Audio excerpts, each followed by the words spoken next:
Hello, hello. Welcome to my Inspiration and Creativity Workshop, part 23. Welcome to Houston, Texas, where I'm working on my book number 4 as I'm finishing my book number 3.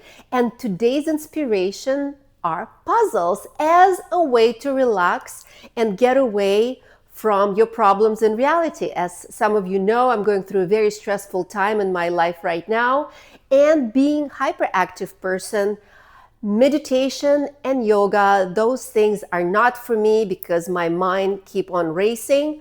But puzzles are fabulous. It is my third puzzle of my life that I do by myself. I've always encouraged my children to do them because they say they're good for you. But let me tell you my personal experience that you can apply to your life, to your work, business, and your children perhaps. So things I've learned. Number one, when you're doing a puzzle, you have to have patience to trust a process, because at some point you get so overwhelmed and frustrated and challenged where you say, this can't be right. Maybe they made a mistake. But believe me, all pieces are there in that box. You just have to look for them. Lesson number 2, learn when to walk away from your project when you're overwhelmed. Sometimes you are so intensely looking so closely that you can't see the correct pieces. And sometimes you try to force things so they work. You want to believe that they work, and that's the worst mistake you can make. You have to know when to walk away, take a break, wake up the next morning, then take a look, and all of a sudden you see those pieces, and it's kind of like almost a miracle that you see them. There's a fantastic book out there I highly recommend, that it's called Packing for Mars. The way they pick astronauts, for instance, in Japan, they give them origami and puzzles to solve, and they watch how they deal with problems. Do they have enough patience? Are they creative? For instance, I always start with the outer border. Some people start with colors or most complicated parts of the puzzle, and that really is telling about people's personality, how they deal with puzzles. So if you are in HR, maybe it's not a bad idea for you to throw some problems like that at people you're about to hire. Another fantastic lesson I've learned about puzzles is that don't assume. Don't assume that this piece is a mushroom, for instance, not a part of the shrub. Like you see in this puzzle, there's so much pink. That's why it took me days, because I couldn't assume that this is this mushroom or this mushroom.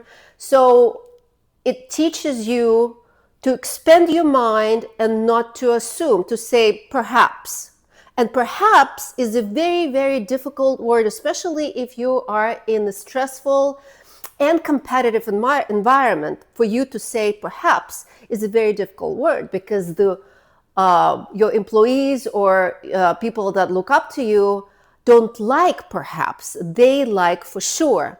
But it's a very, very important step for the rest of the project to be able to say perhaps, and put things aside and maybe do some parts of the puzzle, parts of your problem on the side, and then one of the magical moments of the puzzle, they come together, and it's almost like a eureka moment. So this one is a 3D puzzle, was a gift of my son Sergey for my birthday. It took me days, a few days to put it together. Just the base I had to rebuild a few times, because one piece inside was placed incorrectly, and I almost felt like I'm working for NASA or something. So this was a very beautiful, very challenging project. So I highly recommend to you 3D puzzles or puzzles to challenge yourself, to relax, learn a few things about yourself, but also give yourself an exercise to turn the whole world off and figure out how to deal with problems, not just small problems like that, because believe me, lessons you learn here you will be able to apply to other things. I will see you here very, very soon, and I am off to my, whoops, next puzzle. Thanks, Natasha.